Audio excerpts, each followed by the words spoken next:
감동을 주는 영화 중에 하나는 실화를 바탕으로 하는 이야기일 경우가 많습니다. 실화를 바탕으로 하는 영화는 많은 경우 재미와 감동을 줄 뿐만 아니라 공감을 주는 것은 그 영화가 실화를 바탕으로 하고 있기 때문입니다. 드라마 중에 재미가 없고 시청자들의 혹평을 받는 주된 이유 중에 하나는 개연성이 낮은 스토리일 때가 많습니다. 스토리 전개의 필연성이 낮고 우연성이 강할 때 시청자들은 이 개연성이 없는 이야기가 너무 어거지처럼 느껴지기 때문에 흥미를 잃게 되는 것입니다. 오늘 본문이 그렇습니다. 오늘 본문 이야기는 실제로 일어난 사건들인데 필연성이 약하고 우연성이 강해서 약간 어거지처럼 느껴집니다. 여러분이 본문을 주목해서 여러 번 읽어보셨다면 아마 저와 같은 감정을 느꼈을 겁니다. 폐위된 사울과 왕으로 기름 부음받은 다윗이 처음 만나는 이야기입니다. 사울은 하나님의 영이 떠나고 그 대신 악령이 임해서 고통당하기 시작했습니다. 그러자 신하들이 음악 치료를 권했어요. 그래서 한 신하가 베들레헴에 사는 다윗을 청거합니다. 사울이 이를 받아들여서 그래서 다윗이 음악 치료사로서 사울 왕궁에 거하면서 사울을 음악으로 치유하게 됩니다. 그래서 나중에 사울의 병기 든 자까지 되죠. 평범한 독자의 관점에서 볼 때 본문의 사건들은 필연적이기보다는 우연 같아서 개연성이 낮은 이야기처럼 보입니다. 아니 어떻게 이런 일이 일어날 수 있지? 현 왕과 차기 왕이 나중에 원수지간이 되는데 이 원수지간이 어떻게 이렇게 우연히 만나서 또 서로 막 또 돕고 사랑하고 애뻐하고 신임받고 그러던 사이가 또 나중에 어떻게 또 막 또 서로 원수지간이 되고 또 죽이느니 살리니 이런 관계가 되지? 되게 개연성이 낮은 이야기처럼 보이지만 사실 이것은 실제로 일어난 역사적 사건들입니다. 그러나 하나님의 눈으로 볼 때는 사람의 눈으로 볼 때는 사울이 악령에 시달리고 그리고 또 신하가 음악 치료를 권하고 그래서 음악 치료로서 적합한 사람이 다윗이라고 천거하고 그래서 다윗이 왕궁에 와서 사울을 음악으로 치료하고 이런 일련의 일들이 사람의 눈으로 볼 때는 우연처럼 보입니다. 그러나 하나님의 눈으로 볼 때는 이 모든 일들이 하나도 우연은 없고 전부 하나님의 계획대로 일어난 필연적인 사건들이라는 것이죠. 이런 사실을 통해 우리가 뭘 알 수 있을까요?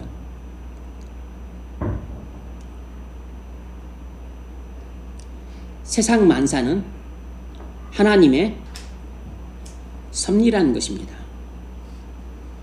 오늘 본문 제목이 세상 만사는 하나님의 섭리이다 라는 것입니다. 세상 만사는 전부 하나님의 섭리입니다. 그리고 하나님의 섭리는 우연이 하나도 없고 전부 필연이에요. 이 세상 역사는 하나님의 섭리입니다. 이 세상에서 일어난 모든 일은 하나님의 섭리로 인해 일어난 일들이에요. 섭리란 작정의 실행이란 뜻입니다. 작정이란 세상 만사에 대한 하나님의 계획을 가리켜요. 그러니까 작정이란 알기 쉽게 계획이란 뜻인데 단순한 계획이 아니고 하나님이 정하신 계획이란 뜻이에요. 하나님의 섭리란 하나님이 만사 만물에 대해서 갖고 계신 계획을 직접 실행하신다는 말입니다. 하나님이 이 세상 모든 일에 대해서 갖고 계신 계획을 그대로 실행하는 것을 신학적인 용어로는 하나님의 섭리라 불러요. 하나님의 섭리라는 말이 조금 어려운 용어이고, 그리고 사실상 이것을 이해하는 것도 쉽지는 않습니다. 사울에게 일어난 모든 일은 하나님의 섭리였습니다. 하나님은 사울에게 은혜를 베풀어 40세의 왕으로 세우셨어요. 2년간 사울이 순종하더니 42살부터 18년간 60세가 될 때까지 사울은 불신에 빠져서, 그리고 하나님을 사랑하지도 않은 채 불순종으로 일관된 삶을 살았습니다.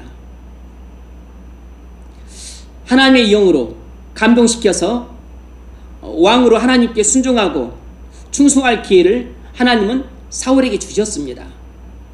하나님은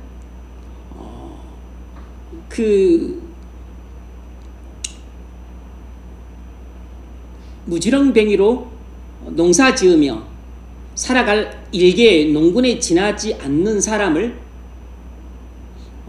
뜬금없이 그에게 은혜를 베풀어서 왕으로 기름 부었고 이스라엘 초대 왕으로 삼으시는 갚을 길 없는 엄청난 은혜를 베풀어 주셨습니다. 그리고 그에게 하나님의 영으로 큰 감동을 주셔서 직분을 수행할 수 있는 또 은혜도 베풀어 주셨어요. 그럼에도 불구하고 그는 18년 넘게 주구장창 하나님을 불신하고, 그리고 사랑하지도 않은 채 하나님 말씀에 불순종하고 거역하는 삶을 일관되게 살아왔습니다. 그래서 결국 폐위되고 하나님의 영이 떠났어요.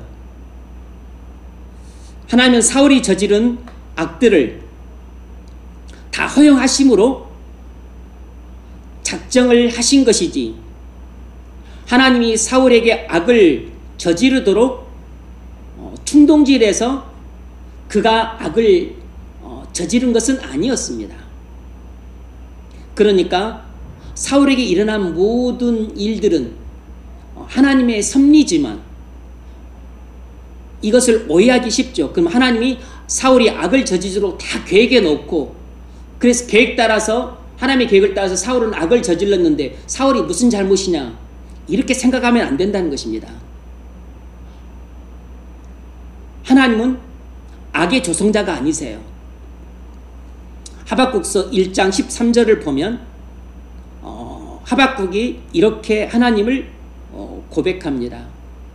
하나님은 여호와는 눈이 정결하심으로 악을 참아보지 못하시고 폐역을 참아 행하지 못하시거늘 어찌하여 악인이 선인을 삼키는 것을 내버려 두십니까?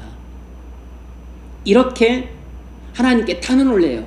하나님은 눈이 정결하심으로 악을 참아보지 못하시고 폐역을 참아 행하지 못하시거늘 어떻게 해서 악인이 선인을 집어삼키는 것을 내버려 두십니까? 하나님은 악의 조성자가 아니세요. 그러므로 하나님께서 사울이 이렇게 악을 짓도록 충동질하거나 이끄셨다고 생각하는 것은 완전히 잘못된 생각입니다. 이것은 사탄이 하는 생각이에요. 창세기 3장을 보면 사단은 하와에게 하나님을 소개할 때 악한 신이라고 소개하는 것을 유념해서 보셔야 됩니다. 창세기 3장 4절 5절에서 보면 사단이 얼마나 교활한지 면모가 드러나는데, 사단이 하와에게 하나님을 소개할 때 아주 적나라하게 하나님은 나쁜 분이다 이렇게 소개를 하지 않고 아주 교묘하게 하나님을 악한 신이라고 은근슬쩍 소개를 해요. 그래서 이제 먼저 사단이 하와에게 밑밥을 깝니다. 하나님이 동산의 모든 나무의 실과를 먹지 말라고 하더냐? 아니, 하나님이 동산의 모든 나무의 실과를 먹되 중앙에 있는 선악과를 알고 하는 나무는 열매를 맺지 말라고 그러셨어. 그러자 사단이 하와에게 이렇게 말합니다.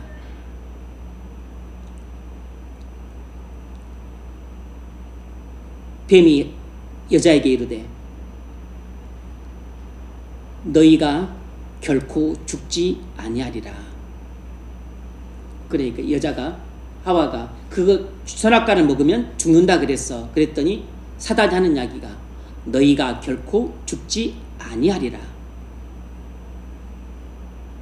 너희가 선악을 알게 하는 나무의 열매를 먹는 날에는 너희 눈이 밝아 하나님과 같이 되실 줄을 아심이니라. 무슨 말인고 하니 너희가 결코 죽지 아니하리라. 이 무슨 말이죠? 하나님이 너희에게 거짓말 쳤어. 하나님은 순 거짓말쟁이야. 하나님을 지금 악한 신으로 속이라고 있는 거죠. 너희가 선악과를 먹게 될 때는 너희 눈이 밝아서 하나님과 같이 선악을 알게 될 것을 아시고 하나님께서 그것을 막으셨다고. 이 멍충이들아. 이렇게 하나님을 소개한 것입니다. 그러니까 하나님은 아담과 하와 너희가 하나님처럼 되어서 선악을 아는 이렇게 지혜로운 그 신의 자리로 오르는 것을 하나님께서 미워하시고 싫어하시고 반대하셔서 너희에게 거짓말로 너희를 속인 것이라고. 이렇게 하나님을 악한 신으로 소개를 하고 있습니다. 사단의 교활한 면모가 그대로 드러난 대목이죠.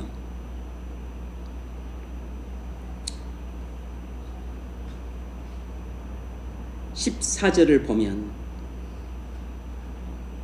여호와의 신이 사울에게서 떠나고 여호와의 부리신 악신이 그를 번뇌케 한지라. 사울은 하나님의 영이 떠나고 악령이 임함으로 하나님의 이중 심판을 받고 있습니다. 하나님의 영이 떠나는 것도 하나님의 심판인데 게다가 악령까지 임해서 고통을 준다는 것은 하나님의 이중적인 엄중한 심판이에요. 악령은 지금 하나님의 심판의 도구로 사용되고 있습니다.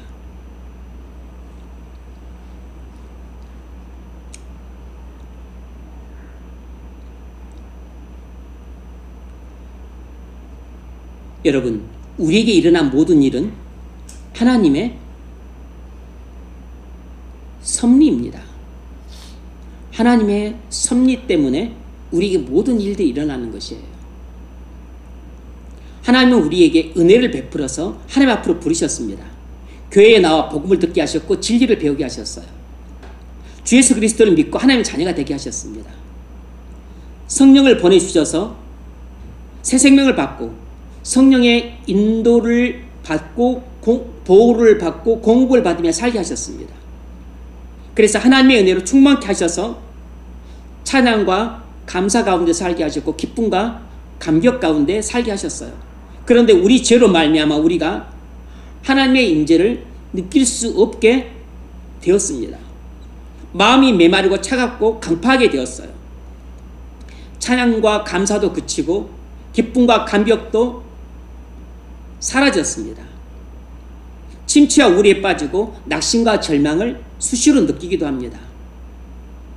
만일 지금 내가 이와 같은 상태에 있다면 나는 나의 죄에 대해 사울처럼 하나님의 징계를 받고 있는 것입니다. 이것 또한 하나님의 섭리예요.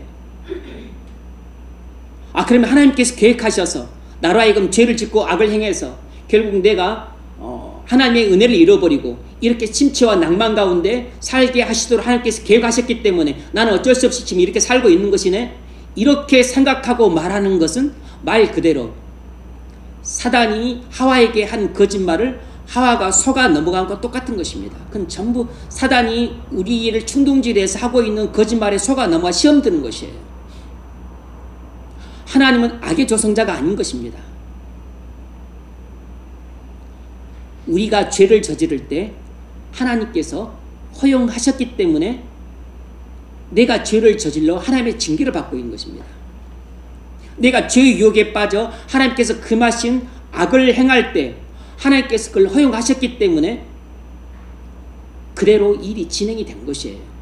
그래서 지금 내 마음이 메마르고 차갑고 강팍하게 된 것입니다.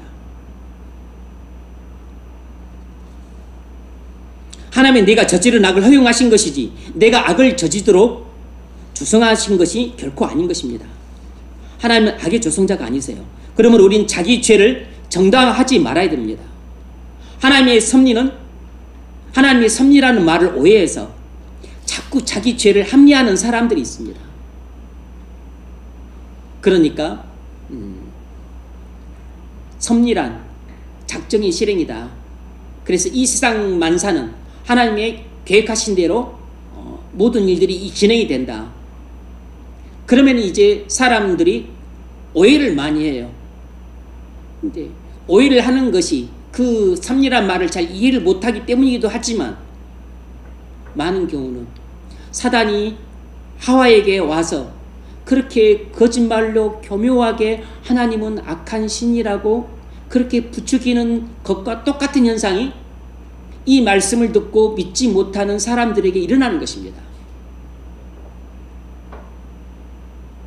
결코 죽지 아니하리라. 네가 그것을 먹는 날에는 네가 하나님과 같이 선악과를 눈이 밝아서 선악을 분별할 줄 알게 될 것을 하나님께서 아시고 막으신 것이다. 이렇게 하나님을 악한 분으로 소개하는 것처럼 하나님이 그렇게 네를 악을 행하도록 너에게 충동질 하셨기 때문에 네가 악을 행한 것이고 그렇게 지금 네가 불행한 상태에 있는 것이야. 이렇게 충동질을 하는 것에 사람들이 속는 경우가 많아요. 자기가 저지른 죄를 하나님의 섭리라고 핑계대서는 안 됩니다. 자기가 죄를 짓고 하나님의 징계를 받아 고통당하고 있는 현실에 대해서 하나님을 원망해서는 안 돼요. 그래서 제가 이 말씀을 준비하면서도 틀림없이 이런 하나님의 섭리나 작정에 대해서 설교를 하게 되면 꼭 오해하는 사람들이 한두 명씩 생겨나서 그래서 시험에 들고 실족하는 일들이 있곤 하는데 이런 사태가 우려가 되는 겁니다. 그러나 예정이라는 말을 듣고 은혜를 받는 사람들이 대부분이지만 그러나 예정이라는 말을 듣고 오해해서 시험에 들고 실족하는 사람들도 있는 것도 사실이에요. 그런데 시험에 들고 실족할 것이 염려되어서 예정이라는 교리를 설교를 안 할 수 없는 것처럼 이 작정과 그리고 섭리에 대해서도 마찬가지인 겁니다. 자기 죄를 합리하거나 자기 죄를 하나님의 섭리라고 핑계대지 말아야 됩니다. 자기가 저지른 죄와 그로 인한 하나님의 징계와 그로 인해서 내가 지금 당하고 있는 이 고통스러운 현실을 하나님을 원망하는 것은 하나님의 섭리를 오해했기 때문에 빚어진 일이에요. 이것 자체가 불신입니다. 이건 사단의 시험에 든 사람이에요. 사단이 하와에게 하나님을 악한 신으로 거짓말했을 때 속은 것처럼 우리가 사단의 거짓말에 속아 넘어가서 그렇게 자기 죄를 합리화하거나 하나님의 그런 작정 때문에 내가 이런 일을 했다고 핑계를 대거나 아니면 하나님 탓을 하는 것입니다. 만약 우리가 죄를 지어 하나님의 징계를 받아 고통당한 현실에 대해서 하나님을 원망하거나 부모를 원망하거나 다른 사람을 원망하는 것은 눈이 어두워서 아직 자기 죄를 깨닫지 못했기 때문입니다. 이런 마음은 불신앙의 전형적인 모습이에요. 아담이 똑같이 그랬습니다. 하나님이 아담에게 찾아와서 네가 왜 숨었냐? 네가 왜 내가 먹지 말라고 한 열매를 먹었지? 이렇게 하나님이 추궁하셨어요. 그러자 아담이 하나님의 추궁을 듣고서 이렇게 변명을 했습니다. 내가 너더러 먹지 말라는 그 나무 씨가 네가 먹었느냐? 왜 범죄하느냐? 이유를 물었어요. 이유를. 추궁을 했습니다. 그러자 아담이 이렇게 변명했습니다. 아담이 가로되 하나님이 주셔서 나와 함께 하신 여자 그가 그 나무 실과를 내게 주므로 내가 먹었나이다. 아담이 뭐라고 대답합니까? 두 가지로 요약합니다. 첫 번째는 하나님을 원망했어요. 하나님이 주셔서 나와 함께 하신 여자가 줘서 내가 먹었습니다. 그러니까 하나님 책임이죠. 하나님이 잘못하신 것이잖아요. 하나님이 내게 그 여자를 보내주지 않았더라면 내가 먹지 않았을 텐데 하나님께서 그 여자를 보내주셨기 때문에 내가 그 열매를 먹고 범죄했습니다. 그러니까 하나님의 책임이에요. 하나님 탓을 했습니다. 자기 책임이 아니라는 것이에요. 완전히 뻔뻔스럽고 가증한 변명이죠. 하와를 준 것은 아담을 사랑해서 주신 것이고 그를 돕는 배필로 주신 것입니다. 하나님의 은혜였죠. 그런데 여자를 준 하나님 때문에 내가 범죄했다고 하나님을 원망한 것입니다. 배은망덕한 죄를 저지르고 있는 것이에요. 두 번째는 하와를 원망했습니다. 사람을 원망한 것이에요. 그러니까 아담의 이 지금 하나님께 저지르고 있는 범죄는 첫 번째는 하나님을 원망한 죄, 두 번은 사람을 원망한 죄입니다. 여자가 그 나무 실과를 내게 주므로 내가 먹었나이다. 아내 탓을 했습니다. 내 책임이 아니고 아내 책임이라는 것입니다. 한심하고 못나고 철딱선이 없는 이 남편의 모습을 볼 수 있어요. 아내를 사랑하지 않고 미워하고 버리는 그 등 돌리는 배신자의 모습입니다. 여러분에게 일어난 모든 일은 하나님의 섭리 때문이에요. 하나님이 모든 일을 계획하시고 그리고 실행하신 것입니다. 하나님의 작정을 실행하신 것이에요. 그러나 하나님은 선한 일도 계획하시고 진행하시지만 우리가 죄를 범하고 악을 행할 때도 그것을 허용하심으로 그 일들이 일어나게 하십니다. 하나님은 여러분에게 은혜를 베풀어서 교회로 부르셨어요.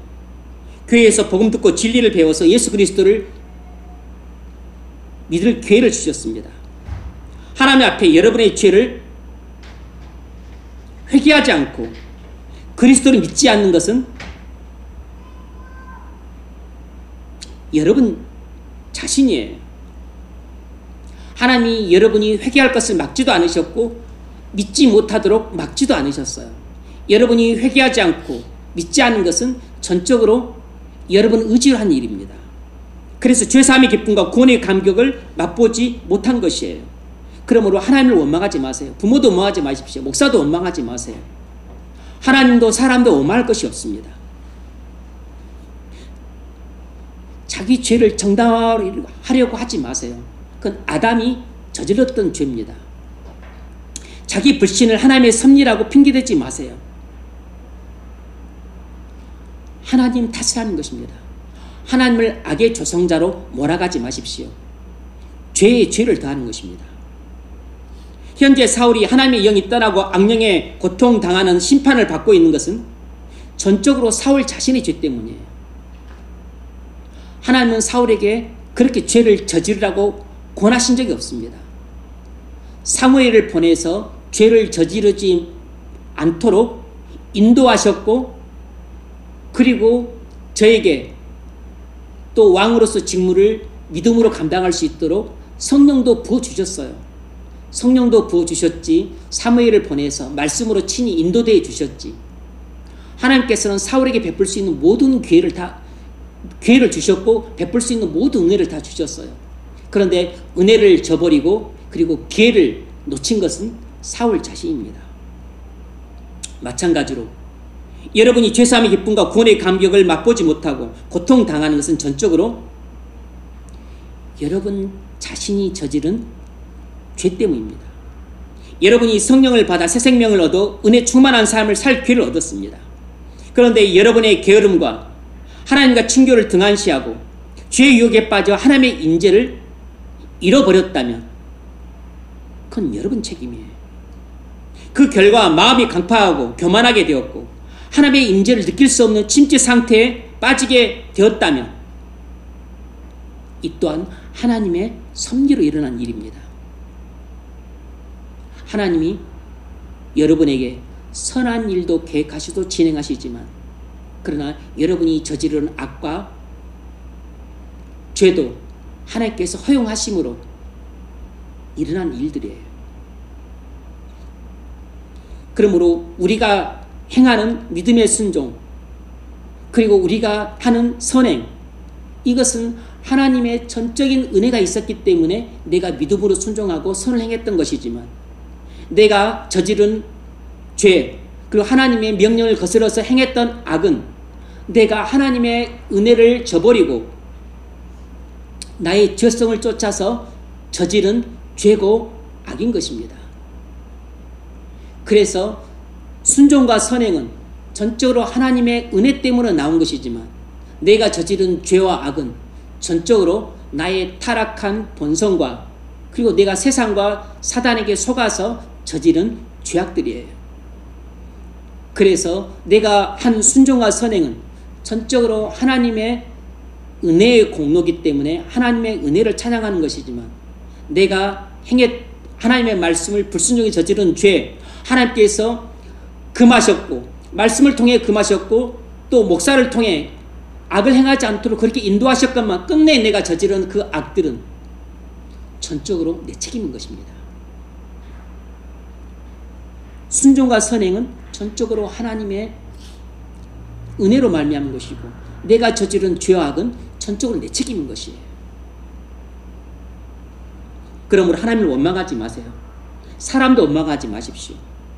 자기 죄를 합리하지 마세요. 자기 부주의함과 어리석음을 하나님의 섭리라고 핑계대지 마십시오. 그건 하나님을 악의 조성자라고 말하는 것과 똑같은 것입니다. 사울에게 사람의 영이 떠나고 악령이 고통당하는 심판을 받고 있는 것은 전적으로 사울 자신의 죄 때문인 것처럼 여러분이 성령을 받고 복음과 진리를 듣고 신앙생활을 잘할 수 있는 최적의 환경 속에 살고 있음에도 불구하고 여러분들이 죄의 유혹에 넘어가서 악을 저지르고 그래서 영적으로 메마른 상태에 있는 것은 전적으로 여러분 자신의 책임인 것입니다.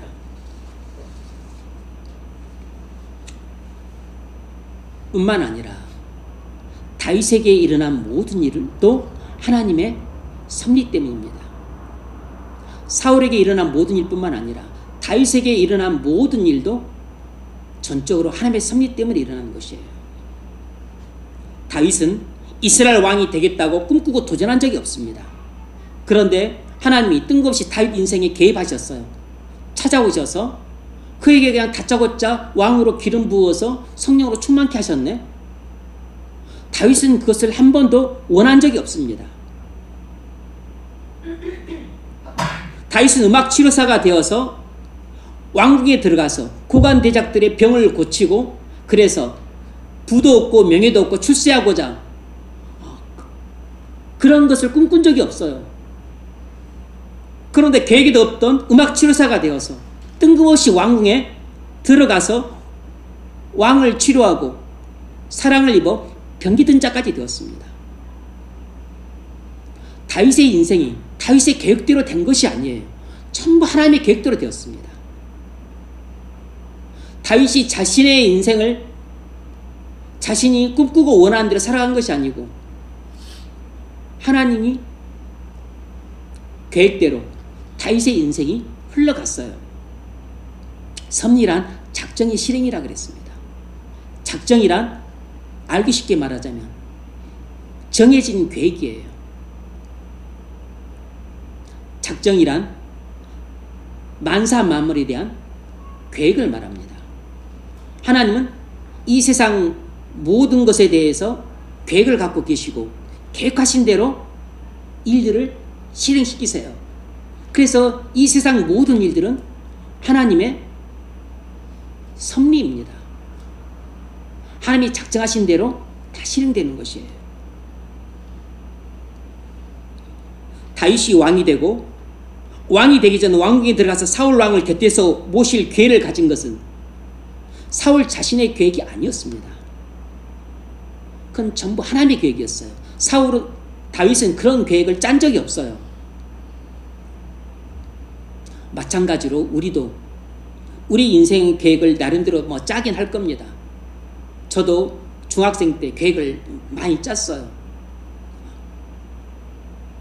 나는 행정고시 봐서 패스해서 고위 공무원이 되고 그리고 내가 26세 대학을 졸업하니까, 그러면 나는 한 28이나 9에 결혼하고 그냥 그렇게 해서 나는 그냥 평범한 가정 이루면서 그냥 알콩달콩 살아야 되겠다. 이것이 제가 구적 중학생 때 가졌던 제 인생 계획이었습니다. 그런데 뜬금없이 고등학교 다닐 때 제가 1년을 휴학을 했어, 자원에서. 그래서 제가 본래 제 동기생 친구들, 초, 중고를 함께 다녔던 친구들과 뜬금없이 헤어져 버렸어요. 1년 후배들하고 졸업을 같이 했습니다. 저는 그냥 친했던 친구들과 교제가 끊어져 버렸으니까 많은 친구들 잃어버렸어요. 그 한 살 어린 친구들, 뭐 친한 친구들 몇 명 있지만 몇 명밖에 없어요. 여기도 그 친한 친구들 교제가 안 되고 여기도 잘 안 돼요. 제 인생이 완전히 꼬여버렸습니다. 뭐 그냥 첫 시험에서 이제 뭐 합격했지만 도중에 제가 휴학하고 그리고 군대 가고, 군대도 또 원했던 기간에 갈 수 없어요. 제 그 병적 기록부가 또 병무청에 서랍 캐비닛에 처박혀 있어가지고 빨리 영장이 나와야 되는데 영장이 안 나왔습니다. 영장이 너무 늦게 나왔어요. 인생이 완전히 꼬였습니다. 그래서 저는 또 카투사로 가려고 또 패스해서 또 성남에 있는 행정학교까지 들어가서 이제 뭐 거기만 이제 패스하면 이제 가는데 또 갑작스럽게 또 뭐 방위 영장이 나와서 또 카투사 가는 것도 포기하고 다시 또 제가 시간을 허비했기 때문에 단기간 갔다 와야 되겠다 해서 또 군대도 또 현역을 포기하고 또 방위로 갔습니다. 그리고 입학했던 대학을 포기하고 다시 새롭게 입시를 준비해서 새롭게 대학을 갔어요. 제 인생이 완전히 꼬였습니다. 제 계획대로 된 게 하나도 없어요. 저는 목사 되려고 한 적이 없습니다. 저는 회사 들어갈 생각도 없었어요. 저는 공무원이었습니다. 목사 될 계획도 없었고 꿈도 없었고 그 생각조차 해본 적이 없습니다. 제 인생은 완전히 하나님이 계획하신 대로 다 이끌어가고 계시는 것이에요. 제 인생만 그러겠습니까? 여러분 인생도 마찬가지입니다. 여러분이 나름대로 계획을 세워서 여러분 계획대로 지나는 것도 없진 않겠죠? 그죠?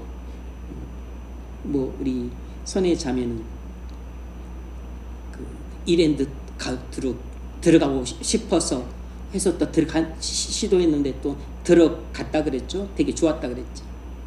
근데 본인이 이렇게 제 발로 나올 것은 계획이 없었잖아요.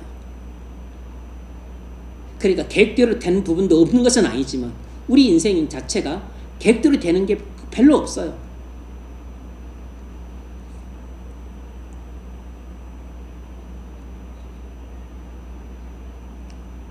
이 세상 만사는 하나님의 섭리라는 사실을 그리스도인은 꼭 기억하고 있어야 됩니다.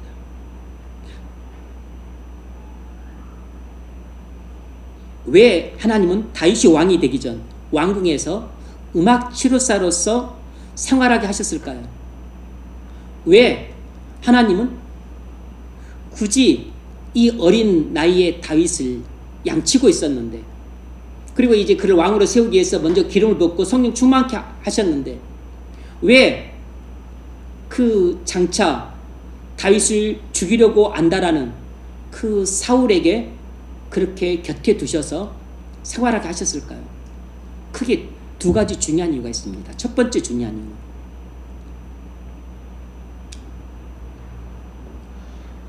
하나님 임재의 소중함을 깨닫게 하기 위해서였어요. 하나님의 임재를 상실한 자의 비참함을 보고 하나님의 임재의 소중함을 깨닫게 하고자 하셨습니다. 사울은 자기 죄악과 불신 때문에 하나님의 임재를 잃고 악령에 시달리는 고통을 당했습니다.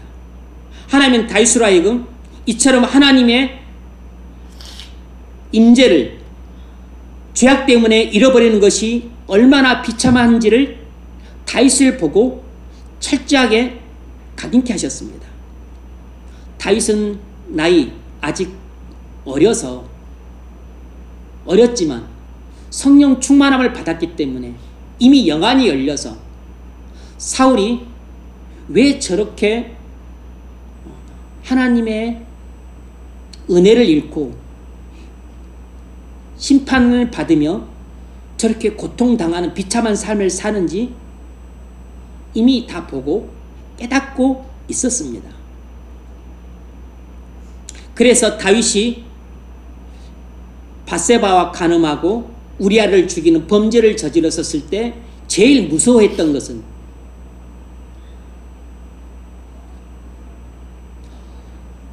죽거나 왕직을 잃는 것이 아니고 하나님이 자기를 버리고 떠나실까봐 그것을 제일 무서워했습니다.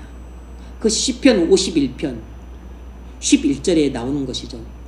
나를 주 앞에서 쫓아내지 마시며 주의 성신을 내게서 거두지 마소서. 나를 하나님 앞에서 쫓아내지 마시고 뭐죠? 하나님께 버림받는 걸 제일 두려웠던 겁니다. 주의 성신을 내게서 거두지 마소서.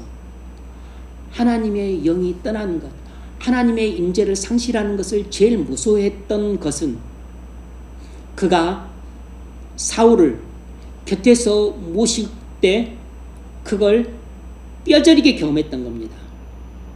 그리고 사울의 인생이 완전히 곤두박질 치고 그리고 60세에서 70세 한 10년 가까이를 그렇게 미치광이 병자처럼 살아가고 그리고 말로가 비참하고 불행하게 끝난 것을 보면서 그는 처절하게 그것을 감정적으로 경험했던 것이에요. 하나님은 다윗이 왕이 되기 전에 하나님의 임재의 소중함을 깨닫게 하고자 사울을 통해 반면교사를 삼기 위해 사울 왕궁으로 보내셨던 것이에요. 다윗이 왕궁에 들어가 사울을 보면서 하나님의 임재의 소중함을 타산지석으로 깨닫게 하셨던 것은 전적으로 하나님의 섭리였습니다.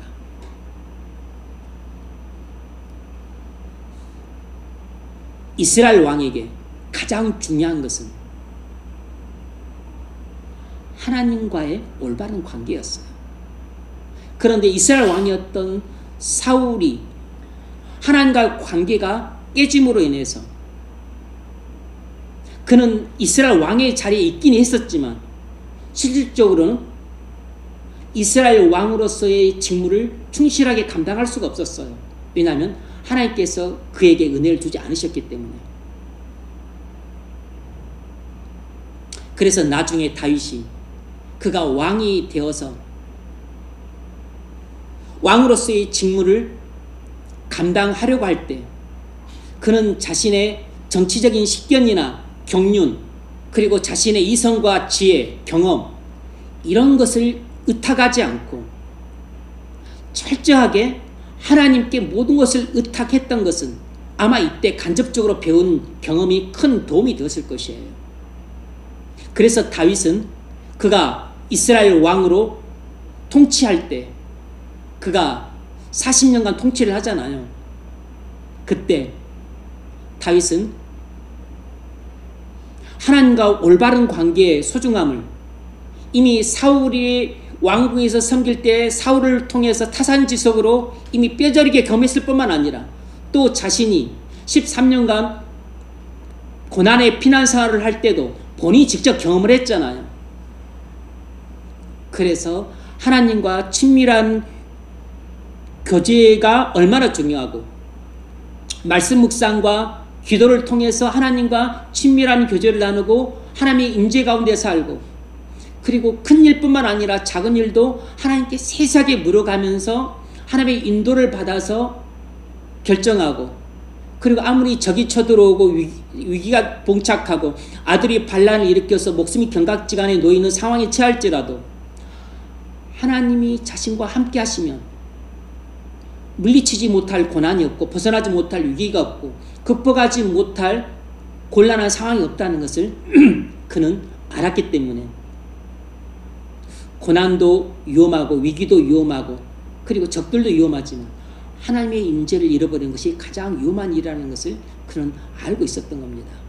그래서 하나님의 이 자신과 함께하느냐 함께하지 않느냐 여기에 목숨을 걸고 살아감으로 비록 실수가 없었던 건 아니지만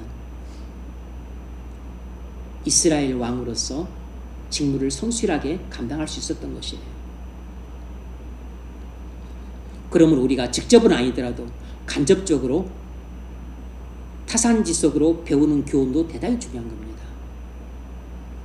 누군가가 잘못되는 것을 박수치고 기뻐하고 좋아해서는 안 되지만 이것 또한 하나님께서 장차 내가 이런 비슷한 상황에 처할 때 또 나로 하여금 하나님의 종으로서 하나님의 일꾼으로서 내게 맡기신 사명을 충성스럽게 감당하는데 도움과 유익을 주고 미리 준비시키기 위해서 내 주변에서 이런 일들을 눈으로 보게 하시고 귀로 듣게 하시고 간접적으로 경험하게 하심으로써 타산지석으로 삼아 이런 잘못을 저지르도 않도록 나를 교훈하시고 이끄시기 위해 이런 경험을 미리 하게 하시는 것입니다. 그래서 다윗은 일평생 하나님의 임재를 가장 소중히 여겼습니다. 억울하게 누명을 써도 참고 죽이려 가면 도망치고 자기를 죽이려 가는 사람을 죽일 기회가 있어도 살려주고 모든 죄를 멀리하고 항상 하나님과 친밀한 교제를 나누는 일에 힘쓰고 묵상하고 기도하고 세세한 일조차 하나님께 물어가면서 살아왔던 것은 바로 하나님의 임재 가운데 사는 것이 가장 중요하다는 것을 뼈저리게 느꼈기 때문이에요.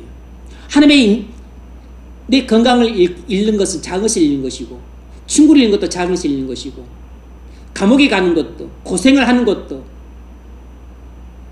하나님 사람들과 관계가 끊어지는 것도 다 작은 것을 잃어버린 것이지만 하나님의 임재를 잃어버리면 자신의 모든 것을 잃어버리는 것이라는 것을 알았기 때문이에요.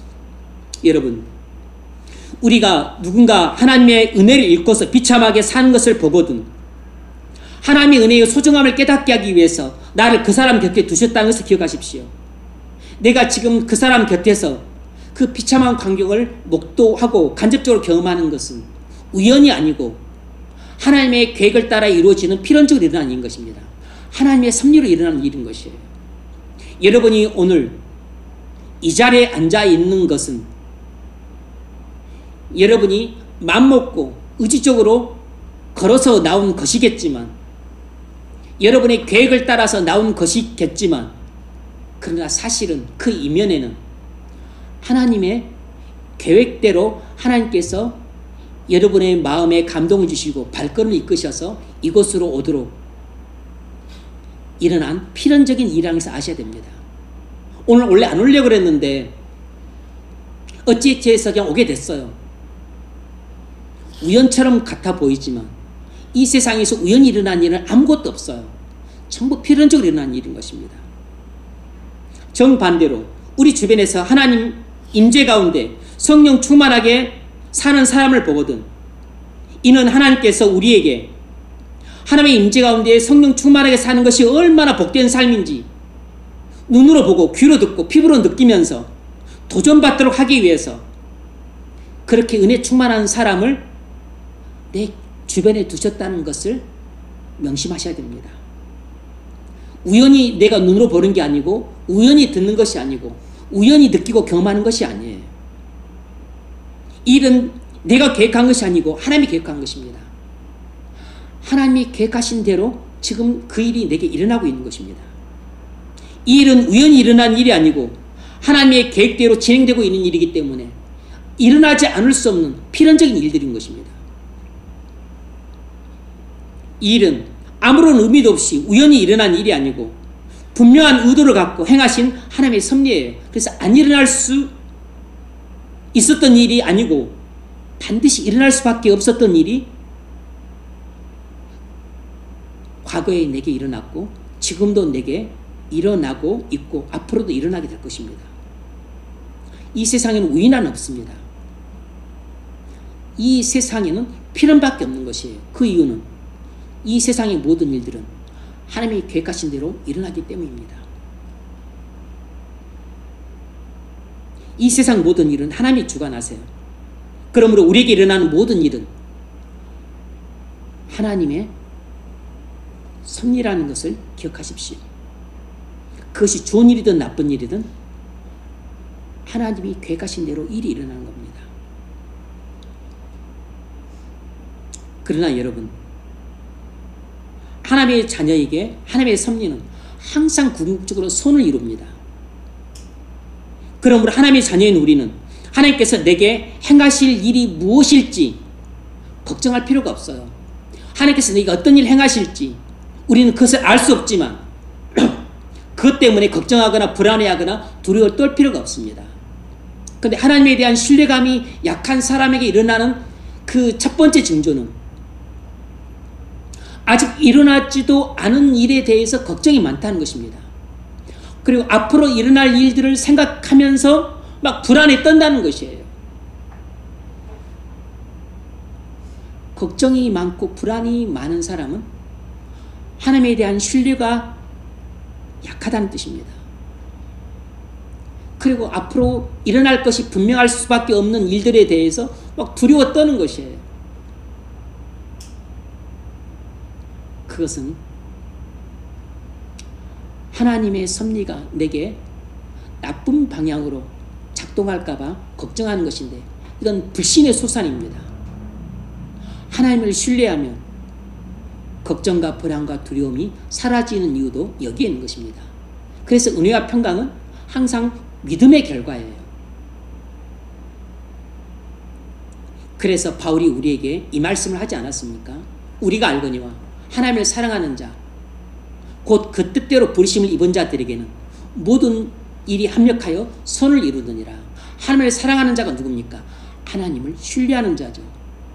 하나님을 신뢰하는 사람, 하나님을 사랑하는 자, 곧 그 뜻대로 부르심을 입은 자들에게는 모든 것이 합력하여 선을 이루느니라. 그러므로 하나님의 사랑을 받아서 그리스도 안에서 하나님의 자녀가 된 모든 그리스도인들은 우리에게 무슨 일이 일어날지 누구도 예측을 못해요. 우리에게 고생스러운 일이 일어날지 아니면 우리가 원하는 기쁜 일이 일어날지 모릅니다.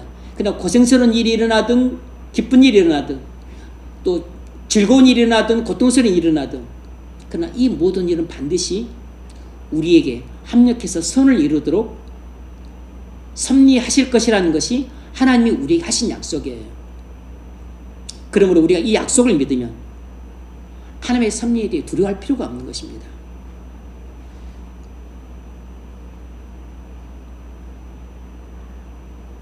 왜 하나님은 다윗이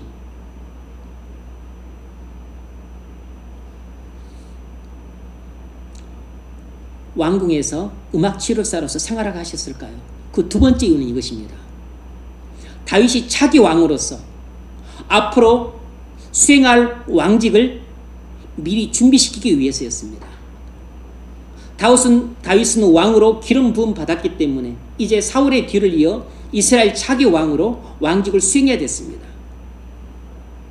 그런데 평생 양치기만 하다가 갑자기 왕궁에 들어가서 왕 보좌에 앉는다 그래서 왕으로서의 직무를 능력 있게 감당할 수는 없는 거잖아요. 성령의 감동을 받았다고 해서 우격다짐으로 또 자신의 그냥 결심만으로 그게 되는 게 아니잖아요. 이스라엘 왕에게 가장 중요한 것은 하나님과 올바른 관계, 그래서 성령 충만함을 받아서 그 하나님의 임재 가운데 사는 것이 가장 중요한 덕목이었습니다.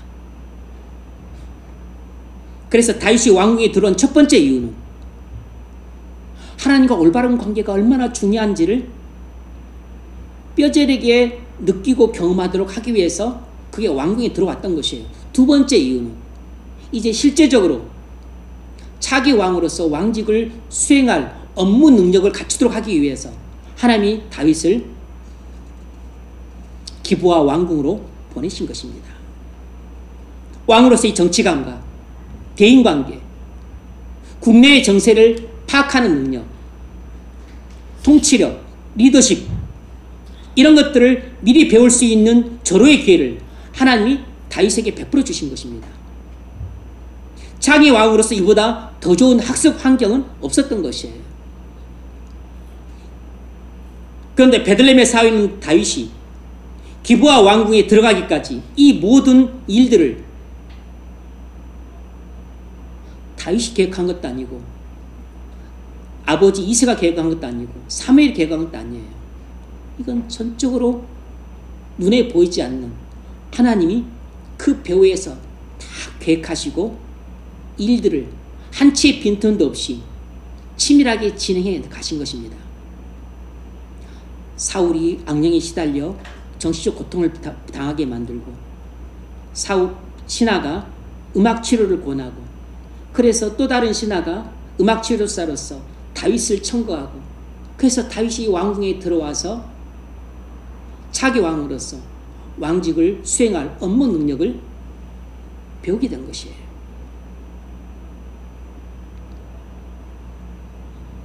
그래서 이 모든 일은 우연히 일어난 일이 아니고 전부 하나님의 계획대로 일어난 필연적인 사건들입니다. 하나님께서 분명한 목적을 갖고 하나님께서 정하신 계획대로 친히 일하신 것이에요. 우리 인생도 그렇답니다. 여러분 인생도 마찬가지예요. 그래서 한치의 실수나 오차도 없이 다윗이 왕이 되기 전에 차기 왕으로서 수업을 똑똑하게 받은 것입니다. 하나님을 사랑하는 자, 곧 그 뜻대로 부르심을 입은 자들에게 모든 것이 합력하여 선을 이루느니라. 요셉도 마찬가지였습니다. 요셉이 형들의 미움을 받아서 노예로 팔려 저 멀리 애국까지 팔려가서 바로의 경호대장 보디발 집안의 일꾼이 되었잖아요. 정직하고 성실하게 좀 살아보려고 했는데 또 억울하게 누명을 써서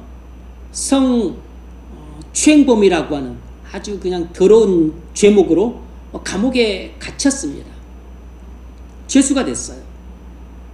참으로 기관 운명이 아닐 수가 없고 억센 팔자가 아닐 수 없어요. 겉으로만 보면 너무 기관 운명이고 너무 억센 팔자입니다. 팔자가 더러워도 이렇게 더러운 팔자가 없어요. 그런데 사람 인생은 끝을 봐야 됩니다. 끝까지 봐야 돼요. 아직 요셉 인생이 끝난 게 아니었습니다. 그 감옥에서 고관 대작들을 만나죠. 술 따르는 강원장, 떡 굽는 간원장. 이 누구죠? 고관 대작들이잖아요. 고관 대작들. 그리고 시위대장, 경호대장도 고관 대작이고 이 고관 대작의 집에서 종살이를 하고 감옥에서 고관 대작들을 만나 상담해주고 이야기를 듣고 그러면서 애국 왕실과 그리고 고위 관직들이 하는 일을 듣고 배우고 그리고 간접적으로 그 경험함으로써 간접적으로 그가 나중에 애국의 총리로서 일할 때 그런 간접적인 학습의 현장이 되었던 겁니다. 그리고 억울한 옥살이를 끝내고 애국의 종살이로 발탁될 기회를 그 감옥에서 얻어요. 그 감옥에서 그가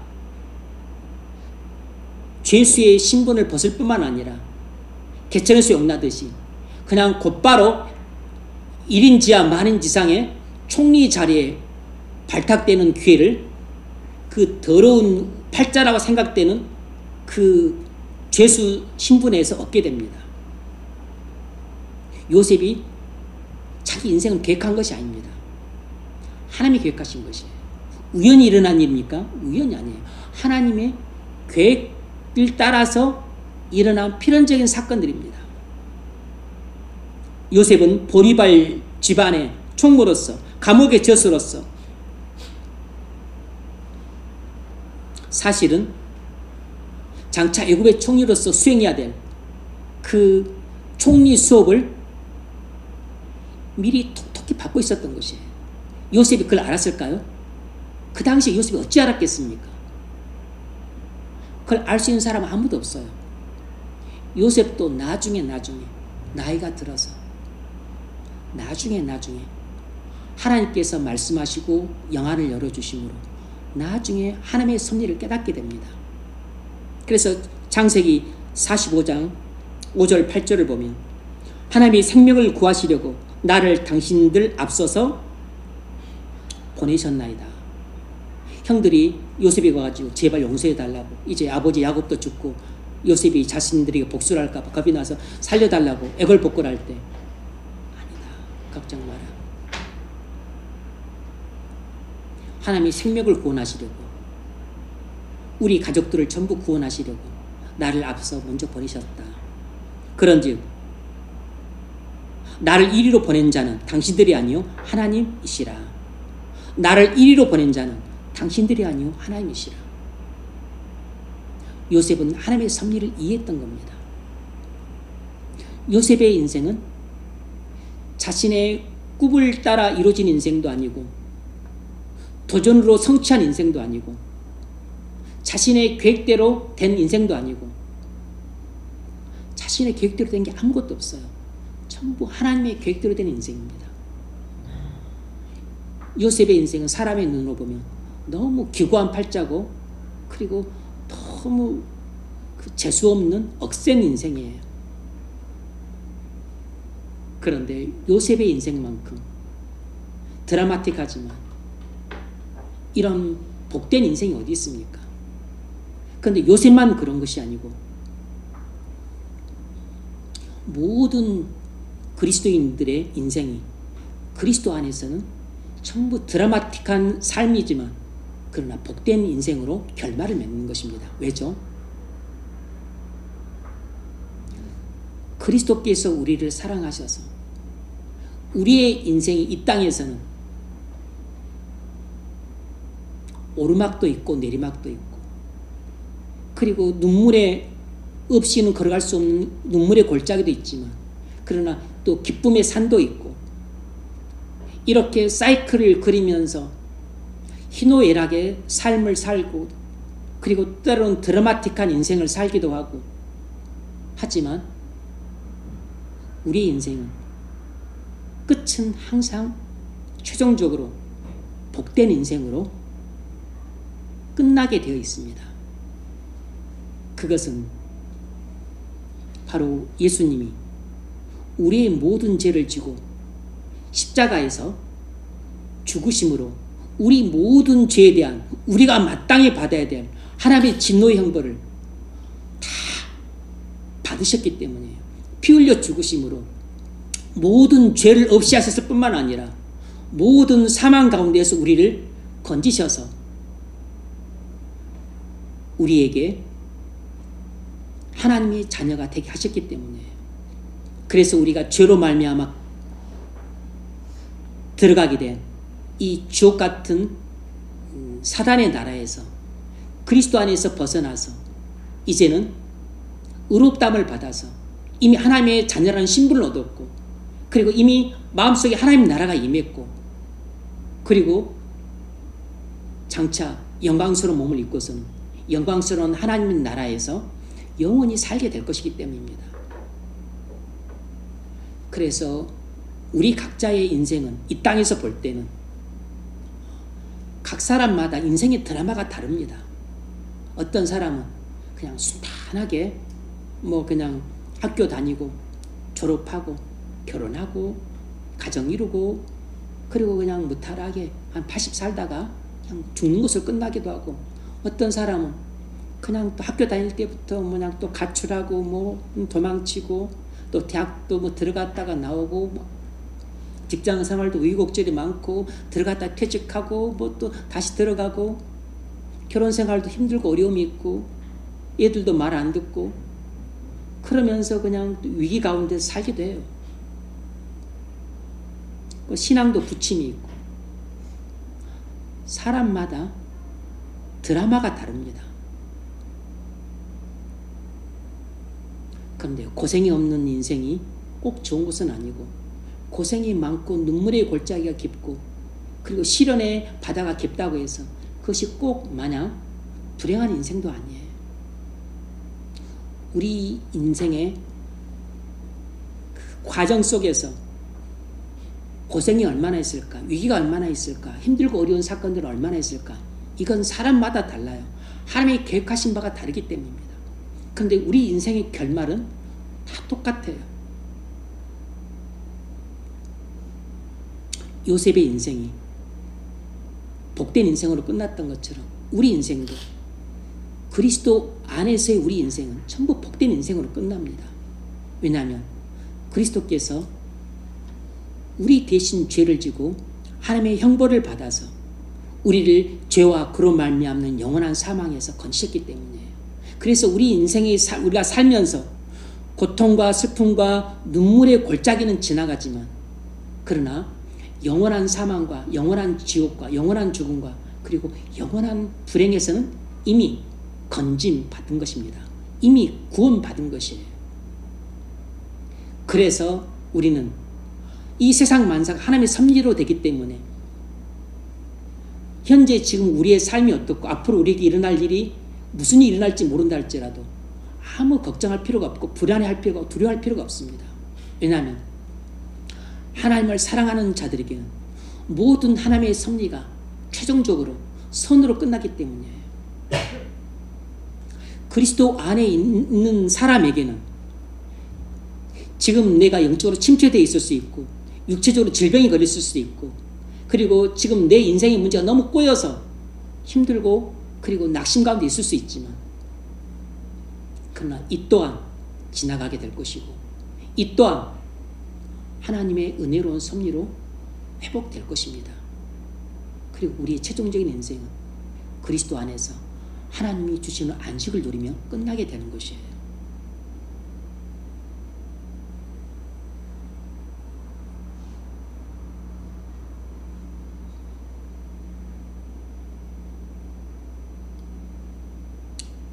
여러분, 하나님은 우리가 하나님의 일꾼으로서 앞으로 수행해야 될 사명을 감당토록 하기 위해서 우리를 미리 준비시키십니다.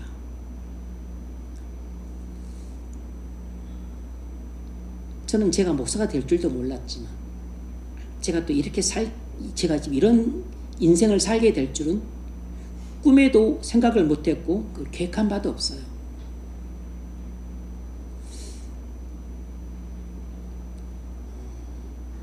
뭐 목사가 되었으니까 사실상 뭐 예전에 고등 친구들하고 있어도 뭐 자주 만나거나 연락은 못 하겠죠. 어쨌든 간에 제가 학교를 휴학함으로써 친구들의 그런 교제 관계가 끊어지게 되므로 그런 부분들이 많이 힘들기도 했어요. 지금도 좀 그렇고. 그런데 이건 이제 외로운 거잖아요. 근데 목사의 삶이 원래 좀 고독한 것입니다. 작은 교회를 한다고 해서 그런 게 아니고 큰 교회를 해도 마찬가지입니다. 큰 교회를 하면 오히려 더 그래요. 목사는 교회인가 너무 가까워도 안 되고 너무 멀어도 안 돼요. 일정한 거리를 유지를 해야 됩니다. 모든 교회가 예를 들면 다 친밀하게 지낼 수가 없잖아요. 일부하고만 친밀하게 지내고 나머지하고는 그냥 별 친밀한 관계도 별로 갖지 않고 지내고 이러면 안 되죠. 할 수 있으면 모든 경우는 적절한 관계를 유지해야 됩니다. 너무 가까워도 안 되고 너무 멀어도 안 돼요. 뭐죠? 되게 외로운 겁니다. 고독한 것이라. 근데 뭐 제가 조실 부모 한 것은 아니지만 20대 때 부모님이 다 돌아가셨어요. 외롭죠. 그리고 뭐 지금 제 살 때는 경제적으로 크게 어렵지 않았었는데 이제 부모님 돌아가시고 나서 경제가 좀 어려워졌어요. 대학원 학비를 대는 것도 힘들어졌었고 경제적으로 어려움을 겪었습니다. 그러니까 지금 목사로 살 때 경제적으로 겪는 어려움에 대해서 미리 준비가 됐어요. 준비가 됐다고.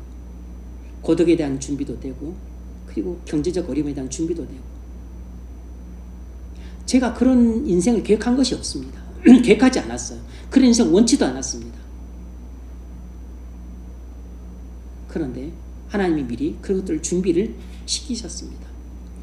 대학교 다닐 때 말씀을 주로 묵상을 했습니다.